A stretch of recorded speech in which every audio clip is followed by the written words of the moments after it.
नमस्कार दोस्तों, बेबाक भाषा के दो टूक कार्यक्रम में आप सबका दिल से स्वागत है।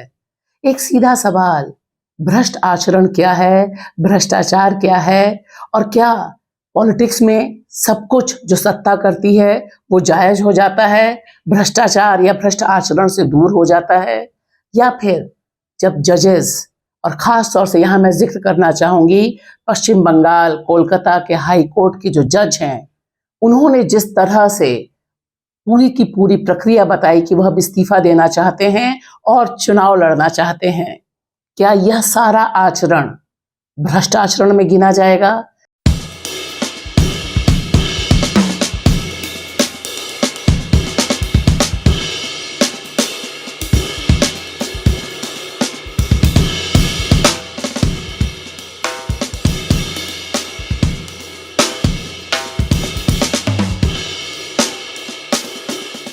क्या प्रधानमंत्री नरेंद्र मोदी आम चुनाव से ठीक पहले भारत यात्रा की घोषणा करते हैं और बताते हैं कि अगले 10 दिन तक वे किस तरह से जम्मू कश्मीर से लेकर तेलंगाना, तमिलनाडु, उड़ीसा, पश्चिम बंगाल, उत्तर प्रदेश, 10 राज्य और एक यूनियन टेरिटरी का दौरा करेंगे, करोड़ों रुपए की योजनाओं की बरसात करेंगे और यह सब कुछ पॉलिटिकल स्पेक्ट्रम में यानी राजनीतिक गलियारे में एक जायज आचरण बताया जाएगा, क्योंकि हम सब जानते हैं कि चुनाव किसी समय भी घोषित हो सकते हैं, लेकिन संभवतः मोदी जी को पता है कि अगले 10 दिन तक चुनाव आयोग इनको घोषित नहीं करेगा और तब तक वे अपनी भारत चुनावी यात्रा जिसे हम आप कह सकते हैं पूरी कर सकता है। क्या यह आचरण एक जायज आचरण है? क्योंकि विपक्षी पार्टियों के पास इस तरह से मतदाताओं को लुभाने का, उनके ऊपर करोड़ों रुपए की योजनाओं की बरसात करने का मौका नहीं है। लेकिन आज सबसे अहम सवाल जुडिशियल अकाउंटेबिलिटी की, जुडिशियल ट्रांसपेरेंसी की, और जो मिलॉर्ड्स हैं वे किस तरह से काम कर रहे हैं और किस तरह से उनके फैसलों को हम, आप और भारतीय नागरिक देख सकते हैं, देखना चाहिए। देखिए बहुत ध्यान से, ये हैं कोलकाता हाई कोर्ट के जज अभिजीत गंगोपाध्याय। ये बहुत खास हैं, इन्हें पता है कि इन्हें लगातार चर्चा में कैसे बने रहना है और इस बार जो इन्होंने किया संभवतः वह अपने आप में बिल्कुल रिकॉर्ड तोड़ने वाला है। ये महोदय अभी जज हैं और टीवी इंटरव्यू देना इन्हें बहुत पसंद है, लिहाजा इन्होंने एक टीवी इंटरव्यू में बताया कि अब ये इस्तीफा देने जा रहे हैं और इस्तीफा देने के बाद यह पॉलिटिक्स में जाएंगे और बाकायदा यह हिंट भी दे दिया कि लोकसभा चुनाव में यह अपनी किस्मत आजमा सकते हैं। साफ साफ इन्होंने कहा कि टीएमसी से तो इनकी बहुत बनती नहीं है, या यूं कहिए कि टीएमसी से तो 36 का आंकड़ा है। अभिजीत गंगोपाध्याय पॉलिटिक्स में जाने के लिए इतने आतुर हैं कि ये अपने इंटरव्यू में भी इस बात का संकेत देते हैं कि ये किन किन पॉलिटिकल पार्टीज में जा सकते हैं। सवाल एक बहुत सीधा सा है। अभिजीत गंगोपाध्याय कोलकाता हाई कोर्ट, वहां का जो बेंच है और उसमें जो इनकी भूमिका रही है वह बहुत साफ है। यह टीएमसी से 36 का आंकड़ा लिए अपने अपने जगहों पर जब भी इन्होंने फैसला सुनाया है वह लगातार विवाद में आए हैं और सबसे बड़ा विवाद तब सामने आया जब ये एक फैसले को लेकर सीधे सुप्रीम कोर्ट से भिड़ गए। इसका ब्यौरा ध्यान से देखिए। इन्होंने बाकायदा फरमान जारी किया कि सुप्रीम कोर्ट, और वहां से इनको जवाब रात के 12 बजे तक मिलना चाहिए। ट्रांसक्रिप्ट मांगा इन्होंने इंटरव्यू का और उसके बाद सुप्रीम कोर्ट ने जो इन्हें नसीहत दी उससे पता चलता है कि अभिजीत गंगोपाध्याय, उनका राजनीतिक कमिटमेंट और जिस तरह से वो टीएमसी को निशाने पे लेने के लिए एक के बाद एक सीबीआई, ईडी की जांच करवाने के लिए इतने आतुर रहे कि अपने यहाँ तो इनकी भिड़ंत हुई जो बाकी जजेस थे, लेकिन टीएमसी के खिलाफ जिस तरह से इन्होंने बयानबाजी की उसको भी संज्ञान में लिया सुप्रीम कोर्ट ने, क्योंकि 2022 में इन्होंने तकरीबन 1 घंटे का जो इंटरव्यू दिया एबीपी आनंदा टीवी को, उसमें खुलकर बताया कि किस तरह से यह टीएमसी के खिलाफ खड़े हुए हैं। बकायदा टीएमसी के नेताओं के खिलाफ स्टेटमेंट दिए इन्होंने अपने इस इंटरव्यू में। और यह सब वो उस समय कर रहे थे जब वे बहुत अहम फैसले सुन रहे थे, अहम मामले सुन रहे थे। टीएमसी को लेकर जो भ्रष्टाचार के मामले थे, उन तमाम में यही सुनवाई करने वाले थे। यानी जो कॉन्फ्लिक्ट ऑफ इंटरेस्ट था इनका, वो जग जाहिर था, और इसीलिए इनके हर फैसले में, हर फैसले के बाद टीएमसी उसे चैलेंज करती रही। अब आप देखिए, सुप्रीम कोर्ट ने भी यह कहा कि इस तरह का इंटरव्यू एक सिटिंग जज को, जो अपने ही मामले में सुनवाई कर रहा है, इस तरह का नहीं देना चाहिए। लिहाजा एक बात बहुत साफ है, जिसे न खुद जस्टिस गंगोपाध्याय छुपाते हैं, न उनके साथ काम करने वाले लोग छुपाते हैं, वह जग जाहिर है कि ये टीएमसी के प्रति बायस्ड है।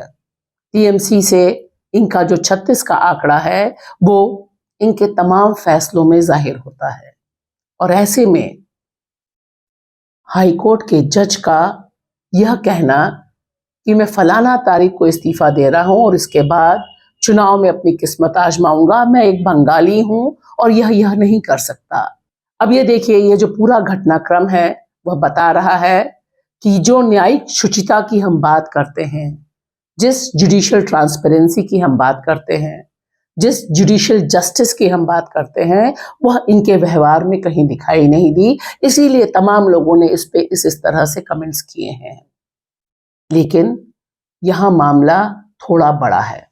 जजों का, खास तौर से सुप्रीम कोर्ट के जज हों या फिर हाई कोर्ट के जज, उनका पॉलिटिकल प्रेफरेंस, राजनीतिक झुकाव, राजनीतिक पार्टियों से नजदीकियां, या फिर उनकी मेहरबानी से राज्यसभा जाना, राज्यपाल बनना एक पुरानी परंपरा रही है, जो 2014 के बाद से बहुत तेज हो गई, या यूं कहें कि बिल्कुल खुलकर सामने आने लगी। लोग कनेक्ट करने लग गए, मिलॉर्ड, कि अब यह फैसला आया है और फैसला सुनाने वाले जज का प्लेसमेंट कहाँ होगा। यह कनेक्ट बहुत वाइड एंड ओपन हो गया है। मिसाल के तौर पे देखिए, ए.के. विश्वेश्वर, जिन्होंने एक अहम फैसला सुनाया, बनारस में जो ज्ञानवापी मस्जिद है, वहां पर हिंदुओं को उसके बेसमेंट में हिंदुओं को पूजा अर्चना की इन्होंने इजाजत दी, और उसके तुरंत बाद ही योगी सरकार ने इन्हें लखनऊ विश्वविद्यालय का लोकपाल नियुक्त कर दिया। अब यह महज इत्तेफाक तो नहीं हो सकता, क्योंकि जनता जनार्दन भी देख रही है ये सारी प्लेसमेंट्स। अगर हम 2014 के बाद का क्रम देखें, तो सबसे पहले जो पॉलिटिकल प्लेसमेंट होता दिखाई देता है, वो सुप्रीम कोर्ट के चीफ जस्टिस सदाशिवम का दिखाई देता है। उन्हें किस तरह से केरल का राज्यपाल बनाया मोदी सरकार ने, यह अपने आप में अभूतपूर्व रहा, क्योंकि उस समय कई लोग बोल रहे थे कि कूलिंग इम्पैक्ट होना चाहिए, यानी उनका जज से रिटायर होना और राज्यपाल बनने में कुछ अंतर होना चाहिए, ताकि तुरंत हित न सधें। तमाम अहम फैसलों के अलावा सदाशिवम के नाम पर वह अहम फैसला है जिसमें गुजरात के तत्कालीन गृह मंत्री अमित शाह के ऊपर जो जुडिशियल कस्टडी में किलिंग हुई थी तुलसी प्रजापति की, उससे जो जुड़ा हुआ मामला था, उस पर इनको रिहा करने का, इनको दोष मुक्त करने का अहम फैसला शामिल है। लिहाजा सदाशिवम से जो सिलसिला शुरू हुआ, वह रंजन गोगोई तक भी पहुंचा। रंजन गोगोई भी सुप्रीम कोर्ट के चीफ जस्टिस ऑफ इंडिया रहे, और उस समय जो पहली बार विसल ब्लोइंग हुई थी, 4 सुप्रीम कोर्ट के जज बाहर आए थे, उसमें गोगोई जी भी थे। लेकिन देखिए तस्वीर कैसे बदलती है। गोगोई जी के ऊपर सेक्सुअल हैरेसमेंट का मामला सामने आता है, और फिर तस्वीर का दूसरा पक्ष हमारे सामने आता है। इन्हें प्रधानमंत्री नरेंद्र मोदी के साथ फोटो में देखा जा सकता है। ये पहुंचे राज्यसभा में, और तब से लेकर अभी तक कितने सवाल पूछे, इसके ब्यौरे अलग हैं। लेकिन जो अहम चीज इनके मद में आती है, वह 2 अहम फैसले चाहे वो अयोध्या से जुड़ा हुआ मसला हो, उसमें जिस तरह से सरकार के पक्ष में फैसला सुनाया वह, या फिर राफेल से जुड़ा हुआ मामला हो, वह सब रंजन गोगोई के समय ही फैसले आए थे। और इन फैसलों पर आज जब हम बात कर रहे हैं तब घटनाक्रम भी हमारे सामने है। या फिर सीबीआई के नियुक्ति का मामला, उस पे भी किस तरह से इन्होंने सरकार का पक्ष लिया था, या यूं कहिए कि जो सरकार का पक्ष था उसी पर अपनी मुहर लगाई थी। और एक और चेहरा अब्दुल नजीर जी का है। Justice Abdul Nazeer supreme court के जज रहे, और जैसे ही ये रिटायर हुए मोदी सरकार ने इन्हें आंध्र प्रदेश का राज्यपाल नियुक्त किया। और जस्टिस अब्दुल नजीर भी अयोध्या को लेकर जो विवादित फैसला आया था सुप्रीम कोर्ट का, उस बेंच का हिस्सा थे, जिसमें सरकार की और हिंदू पक्ष की बल्ले बल्ले हुई। यह सारा घटनाक्रम आपके सामने मैं इसलिए रख रही हूं कि आज जब हम अभिजीत गंगोपाध्याय के बारे में चर्चा कर रहे हैं और देख रहे हैं कि किस तरह से अभी पद पर बैठा एक जज सीधे सीधे अपनी राजनीतिक प्रेफरेंस के बारे में बात करता है, चुनाव के बारे में बात करता है कि किस तरह से वह आगे अपना जीवन चलाने वाला है, उसमें उसकी जो न्यायिक यात्रा है और जो उसकी पॉलिटिकल यात्रा होने वाली है, उसका जो रिश्ता है वह खुलकर सामने आ रहा है।